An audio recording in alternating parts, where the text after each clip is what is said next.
YouTuber ta' Arsan għal programmi Hormig Zone fejn ma kon nitkellem dwar il-logħba tal-bieraħ ta' Premier League bej Bournemouth u Arsenal. Xi ħaġa ġenerali fuq il-logħba, il-bieraħ rajna futbol verament sabiħ u dirett u futbol fluenti li konna żmien twil ma naraw it-tim tal-Arsenal jilab dak it-tip ta' futbol l-aħħar is-sena l-oħra. Dis-sena żgur li ħafna supporters tal-Arsenal ħaqblu miegħi li ma konx qed nilagħbu dak il-futbol li konna qed nilagħbu s-sena l-oħra. Tkun qed ikunu ħafna slow fil-build-ups tagħna, speċjalment home fl-Emirates. Fl-Emirates verament dis-sena kull tim li ġiela fl-Emirates labilna bil-low block u vera batejna biex nidħlu d-difiża.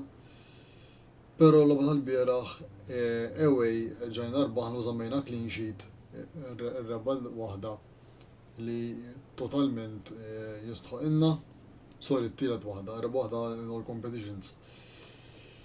Niġu għall-ewwel half offriet ħaf ta' futbol verament sabiħ, kif diġà tant kemm labna futbol dirett li tarm biftit passes bejna nitlu fil-kaxxa tal-Bournemouth bla problemi ta' xejn.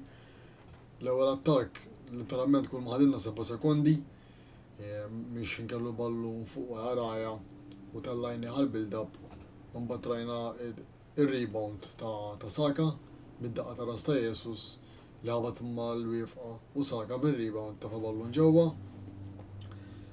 Kellna l-penalty ukoll li skurja Odegaard, penalty kien bla ebda dubju ġifieri.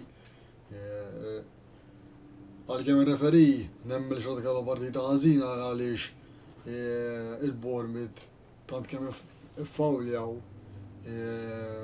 dam ħafna biex tom l-ewwel safra.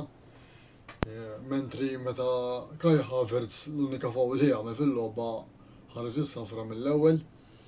Però dawn affarijiet li jiġru u ma nistgħux ngħidu xejn tal-fuqhom, konna naċċettaw nirrispettaw id-deċiżjoni tar-referi. Biss però nixtieq insemmi dal-punt ukoll li fil-formazzjoni tal-bieraħ kien hemm ħafna dubji jekk hux ħajilab Saka, Saliba u Rice, jekk kienux ħajibdew huma. Bdew huma fil-fatt. Ma ninsewx li Saka daħal imweġġa mill-logħba ta' Tottenham u fil-Carabao Cup ma ħassem. Sinjalli li Arteta żgur li kien fil-pjan ta' Arteta biex beda l-bieraħ ukoll ġifieri. Però Saka ma trenjax ukoll dawn il-jumejn, ġifieri żgur li kienet fast recovery min-naħa ta' Saka biex jidħol lura fl-iskwadra. Kulħadd jekk huwa player importanti jew player konsistenti immens jagħtina dik l-enerġija li immorru u dejjem nippruvaw biex nirbħu. Niġu it-tinħaf ma bedej xejn, logħba kontrollata mill-bidu tal-aħħar ukoll aħna rajna il-gowl ta' Kai Havertz minn penalty. Ma ninsewx li dan il-penalty ma kienx ħajtaħ Kai Havertz, kien ħajtieħ Odegaard jerġa', però it-tim iddeċida li ħalli il-penalty għal Havertz biex isib l-ewwel gowl tiegħu fil-Premier League għall-Arsenal u minn hemm ittieħ il-konfidenza li jkompli jibni u jsib iktar goals. Kulħadd jaf Kai Havertz kemm beda slow din is-sena magħna. Orajt ma kienx qed jintuża bħala daqshekk player fuq l-offensiv, kien qed jintuża ħafna fuq il-mod difensiv, hammer of the match. Illum kellu logħba verament tajba ħafna. Ma nistgħux niġu kien strumentali ma' Rice ukoll. Illum it-tim kollu kien verament dixxiplinat mill-bidu tal-aħħar. Rġajna rajna r-Raja, ma ħsibx li ħajibda Raja l-bieraħ, ħsib li ħajtija Ramsey lil-logħba, però qed jidher issa biċ-ċar li Raya żgur li ħajkun in-number one tal-Arsenal għal l-istaġun li ġej. Kellu logħba verament pożittiva ħafna, distribution mill-ballon minn tal-ballon minn saqajh. Ma kellux daqshekk xuttiet perikolużi xilqa, ftit li xejn, kellu xutt fl-ewwel ħaf, tal-ewwel ħaf ta' Kristi, ħabat quddiem u ħatfu. Bournemouth nemmen li batew fuq l-offensiv, naħseb ħassew in-nuqqas ta' Moore tihom xi ħaġa differenti għaliex huwa plejer twilu b'saħħtu u għandu ħafna aerial threat li jekk kapaċi jikkawża ħafna problemi fl-arja, speċjalment ma' difensuri twal tagħna bħal Saliba u Gabriel. Rġena logħba pożittiva ta' Zinchenko kont jaf kemm hu plejer importanti għat-tim tal-Arsenal, plejer li jħobb ħafna jirċievi l-ballun fl-ispazju fin-nofs, kont jaf kemm jilgħab inverted, l-istil li Arteta jridu biex jilgħab u verament qed jilgħab perfetta dik il-logħba. Ftit jieħu żbalji Zinchenko, meta jkun bil-ballun hu. Insomma, il-bieraħ kienet it-tielet logħba tagħna away li żammejna clean sheet. Għandna rekord tajjeb ħafna meta nilagħbu away. Home nemmen li rridu nirranġaw ftit id-difiża, qegħdin insofru ħafna goals meta nilagħbu home, żgur li din rridu nbidluha, però ħafna timijiet meta jiġi jilagħbu fl-Emirates kontrina qed jilagħbulna bil-low block. Rajna l-Palace, Nottingham, United, Fulham ukoll, ġifieri daw it-timijiet żgur li kull meta ġew jilagħbulna fl-Emirates warajt ir-riżultati xorta nġibuh, però ma bdejniex naraw dak il-futbol li rajna l-bieraħ li labna mal-Bournemouth f'logħbiet oħra. Jalla din il-logħba tina spinta u motivazzjoni biex immorru għaċ-Champions League tal-logħba nhar it-tlieta away mal-Lens li tkun logħba verament diffiċli, ħajkun test trikja ħafna għaliex Lens kulħadd jaf li sa marra kellhom staġun tajjeb, ma nafx hekk għadhomx bl-istess players tas-sena l-oħra. Nemmen li fi Franza jaf tkun logħba verament diffiċli ħafna, però importanti li nkomplu u nirbħu nżommu il-lob konsekutivi ta' rep li għandna bħalissa, tħanna l-10 logħba nfila bla telfa tal-competitions, rekord verament tajjeb. Bħalissa aħna l-unika tim fl-Ingilterra li għadna bla telfa f'kull kompetizzjoni. Wara l-logħba tal-Lens ħanilagħbu kontra Manchester City. Manchester City kulħadd jaf il-bieraħ tilfu ma' Wolves, żgur li ħatkun logħba verament differenti meta jiġu jilagħbulna fl-Emirates. Nemmen li kapaċi nirbħulhom, mhux qed ngħid li ħanirbħulhom, però nemmen li jekk inżommu l-plejers fit żgur li ħantuhom logħba din is-sena. Ġa labnilhom fil-Community Shield, City ġa jafu kemm dis-sena żgur ħankunu lesti għalihom.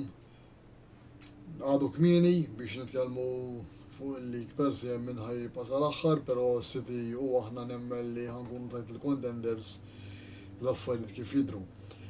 Nerġa' ngħid vera naqasna mill-lob u mill-istil futbol li għadna sawara, biss però riżultati xorta din nġibuhom u kultant kif jgħidu l-Ingliżi that's what champions do. City sa oħra wkoll kellhom lob fejn qed ikunu ħażin u xorta ġibu r-riżultati. Grazzi tal-li smajtuni, sorry, dak kien kollox minn naħa tiegħi, issa ħnaddu għar-riklami u kif niġu lura mir-riklami ħanisimgħu il-Marix Kembri biex jitkellem dwar il-logħba bej Atalanta u Juve. Grazzi.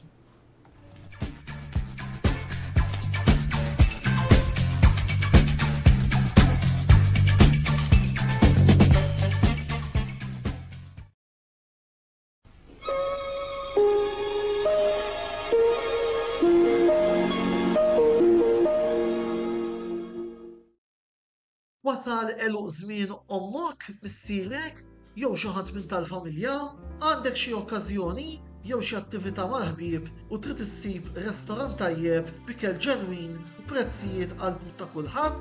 Post wieħed għandek issib El-Katalan tax-Xajra fejn issib għażla vasta ta' pizza, pasta, grills u għaġin f'atmosfera b'element familjari.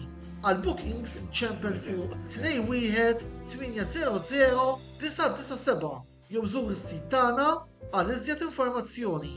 El-Katalan, ir-ristorant għalik.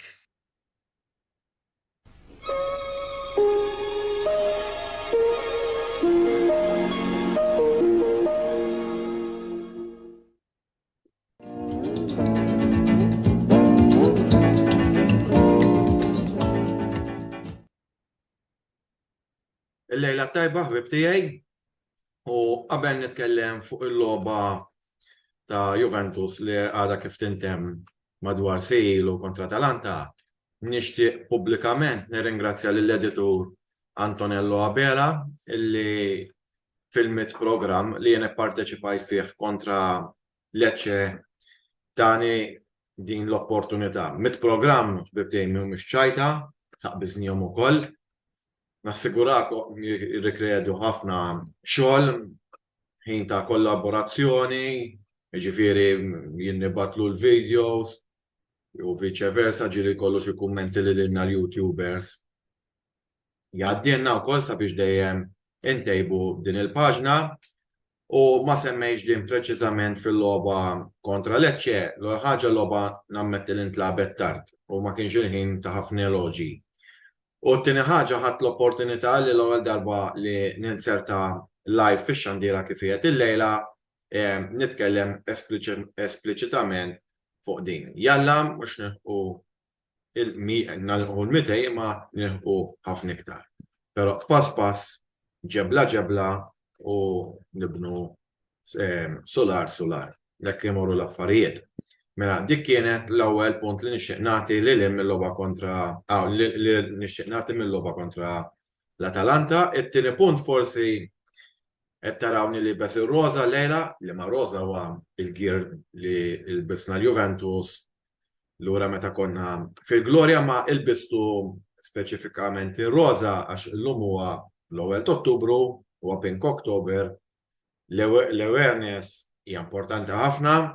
U qed ngħidlek mill-lat personali għax jiena għandi familjari tiegħi sfortunatament safrew din il-marda. U allura li bniedem aħna qegħdin fil-midja soċjali mhux primarjament għall-isports, imma wkoll nużaw il-midja soċjali b'mod pożittiv illi fejn nistgħu ngħaddu messaġġi favur is-saħħa u favur dak kollu li huwa tajjeb. Mela,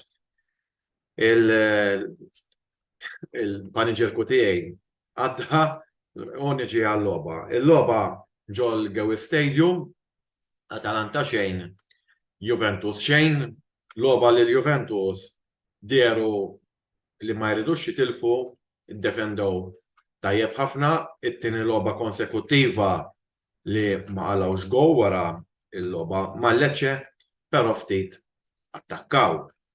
Issa, kif qal xesni wara l-logħba, naħseb it-tagħliema ħadu għali aħjar ma jitilfux mid-darba u elf, u ħajkun ħafna forsi jisaqsuni jgħidu li inti sodisfatt li ħadd punt, iva f'iċ-ċirkostanzi li qegħdin jew faċċjaw Juventus din il-logħba mingħajr l-attakkant ewlieni Dusan Vlahovic u anke dak li sostitwih fl-aħħar logħba il-Pollak Arek Milik, Juventus sabu ruhom b'attakkanti numru kien 2 ewlenin li kienu Moisekin li kienet jirritorna lura mill-injury u Chiesa u batajjat lil Kenan Yildiz minn Next Gen. Ovvjament jiena bħal kull Juventini ieħor nkun nixtieq li nirbaħ kull logħba, għax tirbaħ kull logħba tiġifieri tirbaħ il-kampjonat, imma meta tqis li mal-Atalanta jiena l-lejla kuntent bil-punt li ħadna. Ovvjament dan il-punt issa ħalli 4 punti taħt il-leaders li huma l-Inter u l-Milan, imma nemmen li meta ma titlifx kontra tim li qed jiġġieled miegħek għaċ-Champions League għax jiena nemmen li l-Inter il-Milan kif ukoll in-Napli huma saffuqna il-proġett ta' Juventus ta' ġuntu li għadu jibda issa jiġifieri rrid nagħtu l-ħin mhux l-okra tal-programm ħanqu niddiskutu jekk hux Allegri in Allegri out u l-merkat u mhux dak il-każ jien qed nitkellem fuq stat ta' fatt kif huma l-punti Juventus b'14 punt daqs in-Napli li leħquna u jidhru li ġejjin f'tagħhom u minn dan l-aspett forsi għalhekk qed nieħu din il-punt di vista li jien kuntent bil-punt.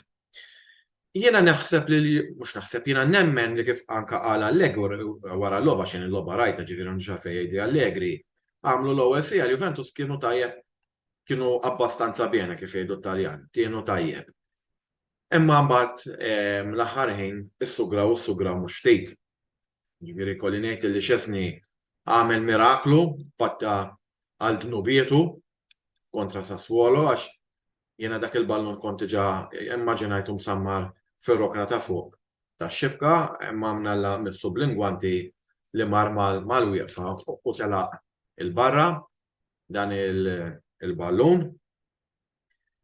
Juventus illi nieħu pjaċir li nara id-difiża kompatta għax meta inti taqa' taħt dik il-pressjoni kollha u xorta ma taqlax gow hija xi ħaġa pożittiva speċjalment ġol Italja illi nafu biex qed ngħidha xi Juventus serpu l-kampjonat mhux serpu l-kampjonat. Imma ħafna mill-kampjonati jintrebħu meta jkollok difiża soda għall-inqas jekk ħaniġġieldu għaċ-Champions League importanti li ma naqgħux goals. Il-midfield illum fis-sens kien hemm momenti li ddiżappuntani ħafna speċjalment Rabiot. Però sejna anke ħaniġi għal Pagelle u anke l-attakkanti illum forsi Chiesa ma kienx daqshekk inċiżiv daqs kemm kien fl-aħħar logħbiet. Xi ħaġa li stunat jew ma xtaqtix illum żgur kienet li weġġa' Bremer. Bremer li s-sajf tas-sena l-oħra ħadnieh mingħand il-kuġini tat-Torino li ħanaffrontawhom nhar is-Sibt is-sitta ġie logħba nkun qed nistennija ħafna imma ma rridx naqbes fuq il-logħba tas-Sibt. Jiena ħanati il-rankings il-Paġelli tiegħi Szczesny llum żgur ħaqqu 7 għax wara sija li m'għamel kellux azzjonijiet li imma mbagħad fl-aħħar nofsija jew naqra iktar laqa' kull ma ġie għal wiċċu, speċjalment kif għadni ntenni dak ix-xut ta' Muriel li kontra Juventus qatt ma skurja. Gatti ħaqqu 7, ġifieri anke Gatti patta ta' dnubietu għall-logħba kontra Sassuolo, kien ħafna attent. Skużawni, Bremer ħaqqu 6.5 għamel żball li ikkoreġih imma mbagħad weġġa' kif qed daħal Rugani mhux ħantih vot. Danilo 6, Danilo ħadik il-karta safra rid joqgħodna attent kif jilgħab imma 6 ħaqqu żgur. McKennie li ngħid qed ikollu wirjiet ħafna konsistenti u għed mill-iktar punti pożittivi ta' dan il-bidu tal-istaġun, fet 6. Fagioli li kellu xut fl taqsima interessanti imma qisu mal-ħin intefa' 5.5 sostituit minn Meretti li daħal f'ħin tal-logħba li Juventus kienu tiqgħu ġo fihom inti 5.5. Locatelli kellu ġeometrija tajba f'nofs il-ground, oġibitni dik wow, ħajkun hawn Joseph Magri warajja, hemm minnhom kif dik il-pallonata għala Ronaldinho. Rabiot naħseb wieħed mill-iktar players negattivi 5. Il-fiżiċità tiegħu illum ma swita xejn. Jalla jtejjeb il-prestazzjonijiet tiegħu. Juventus għandejn ħaġa fuq merkato qegħdin jippruvaw jitkellmu magħhom biex iġeddulu l-kuntratt paga inqas x'qed l-aħħar aħbarijiet fil-medja. Cambiaso l-intilef m'għandux x'jaqsam xejn ma' dawk il-prestazzjoni li ta' kontra l-Udinese 5 sostituit minn Kostic li wkoll daħal f'ħin tal-logħba li kienu għedin jaqalgħu ħafna l-Juventus fihom u bekk ħantih 5.5. Kien li kellu xut fuq taqsima mader ħafna mill-ħin inviżibbli 5, sostituit minn Kenan Yildiz li skurja żewġ goals man next gen mhux ħantih vot.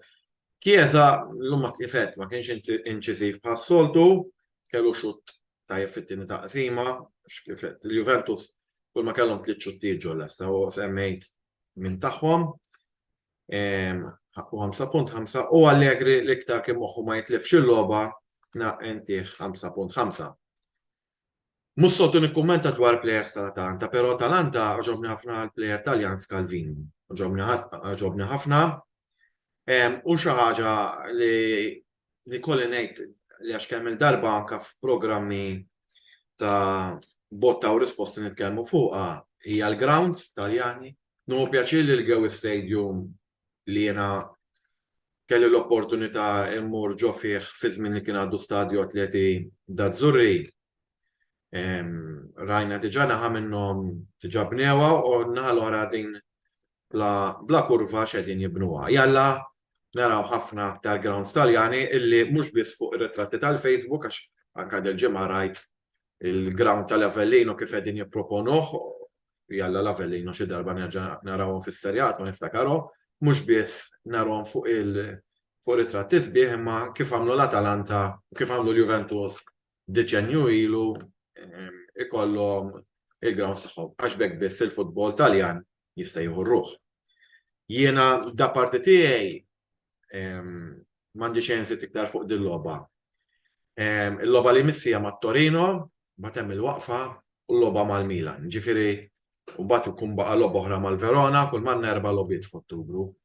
Jiena sentem hawnhekk forza Juve u Fino alla fine, riklami u għar-riklami jidħol Joseph Magri li huwa ferħan li t-tim tiegħu qed jokkupa l-ewwel post mal-kuġini tagħhom l-Inter.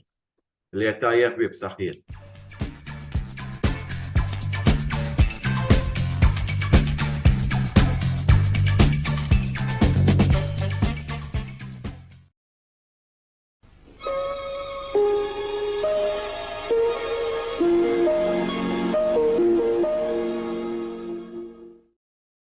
Ħajja tifranka ftit flus fil-waqt li tkompli tixtri bil-kumdità, Game Breaker fetaħ skema li meta inti tixtri online mis-sit uffiċjali tagħhom jew mill-ħanut li għandhom ġewwa bil-Kirkara, int tkun tista' tigwadanja punti li eventwalment tkun tista' tsarraf fi skonti eċċezzjonali.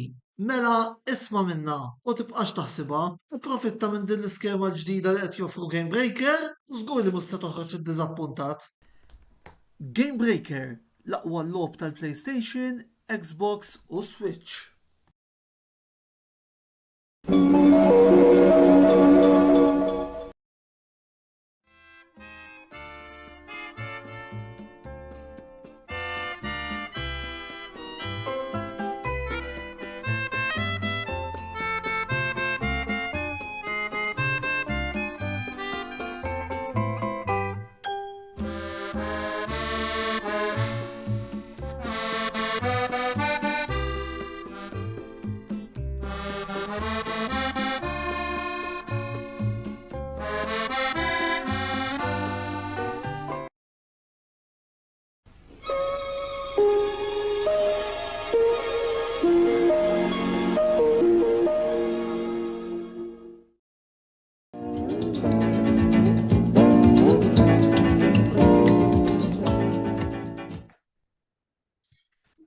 Il-lejla tajba l-kulħadd, speċjalment dawk il-sħab milanisti li nistgħu ngħidu li kellna ġimgħa pjuttost pożittiva wara ġi xebħit din il-ġimgħa.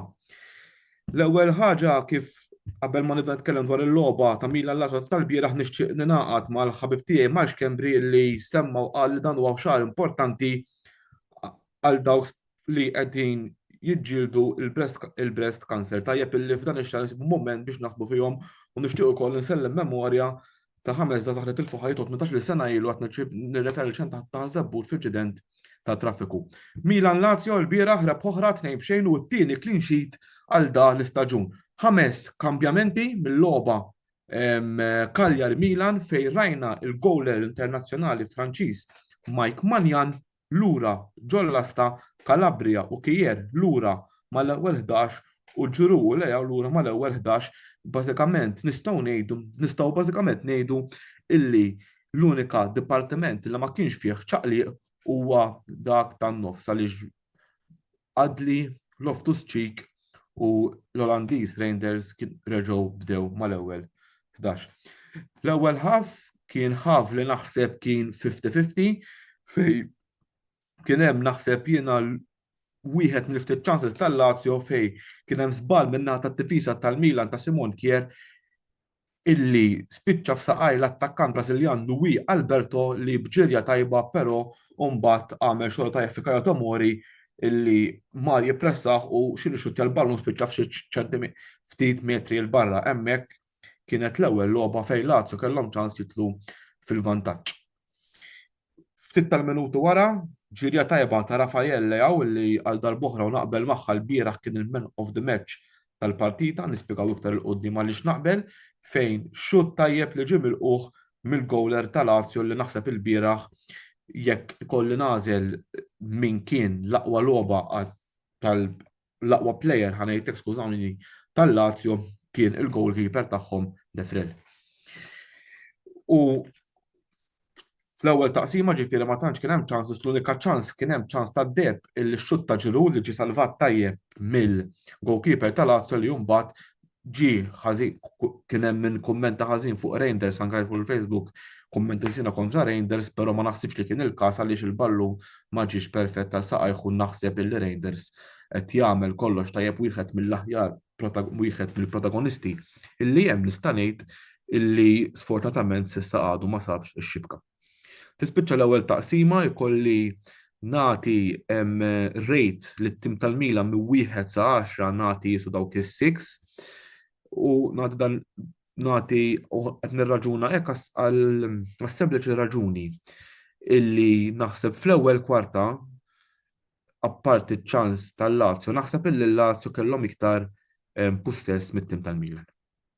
Però mbagħad naħseb mindu falla dak iċ-ċans Luis Alberto Milan naħseb daħlu fil-logħba. U kien hemm prestazzjonijiet ukoll tajba ta' Adli li ħanitkellem fuq iktar tard.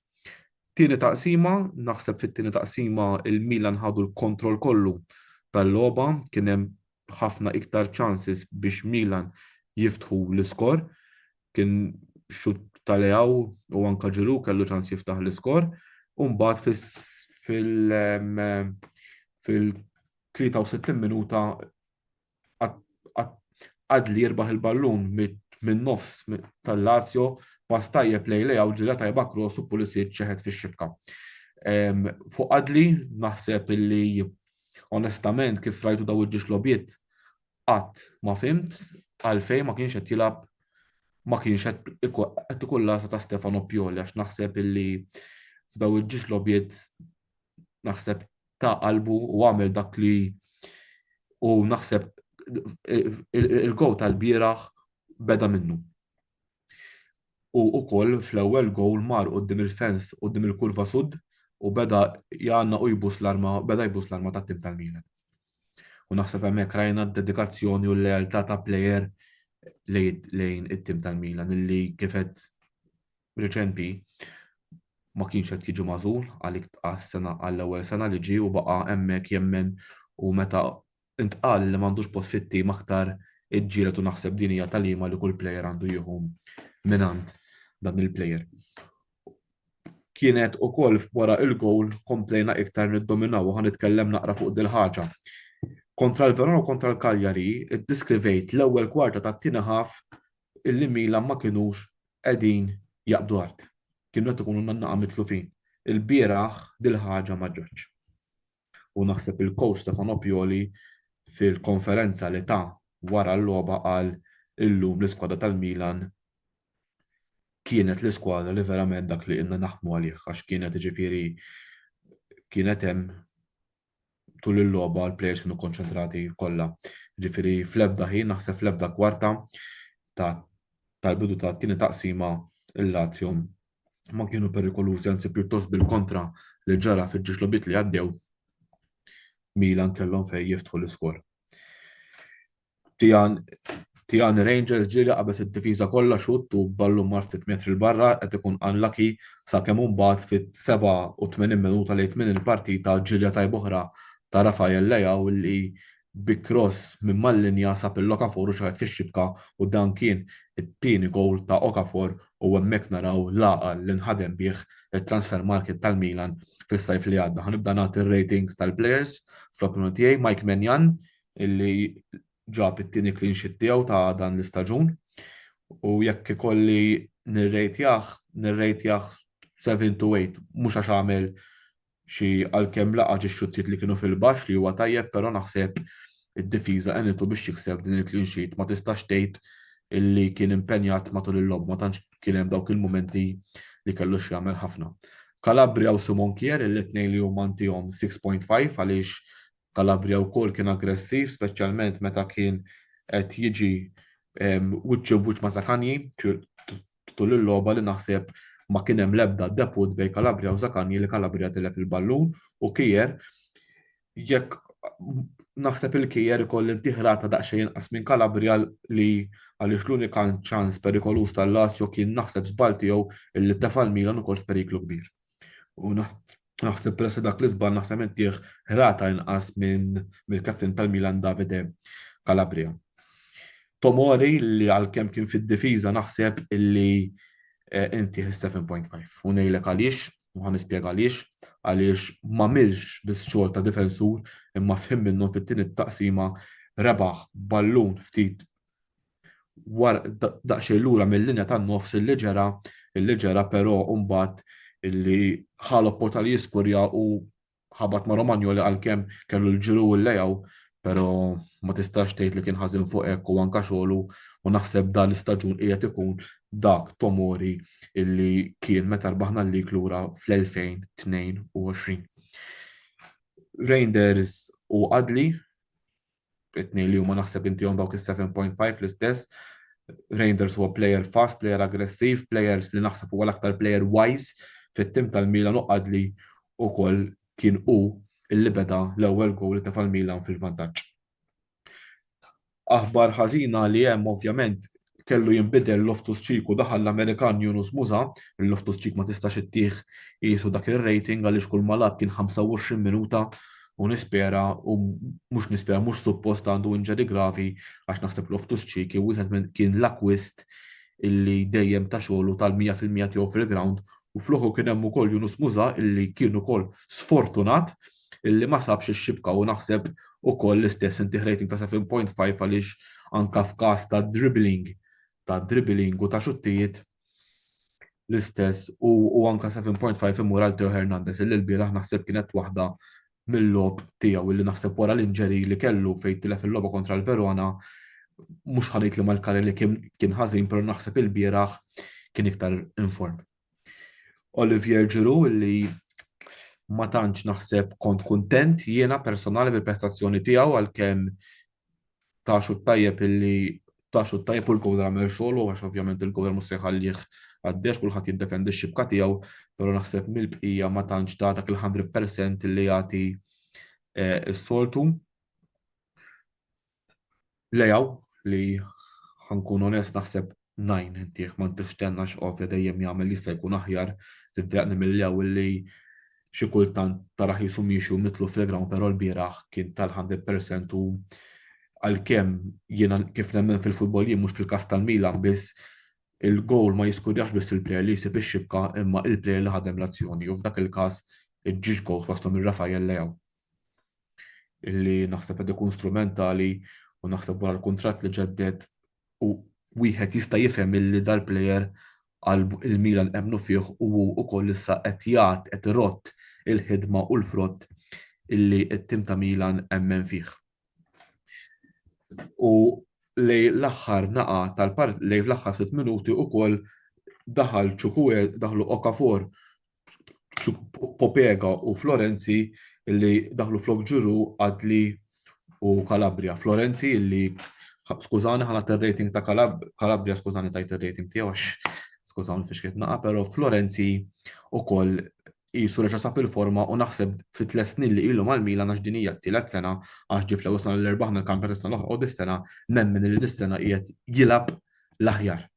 Dak huwa Florenzi illi naf jien meta kien għadu ma ġiex mal-Milan. Dis-sena qiegħed jagħti ħiltu.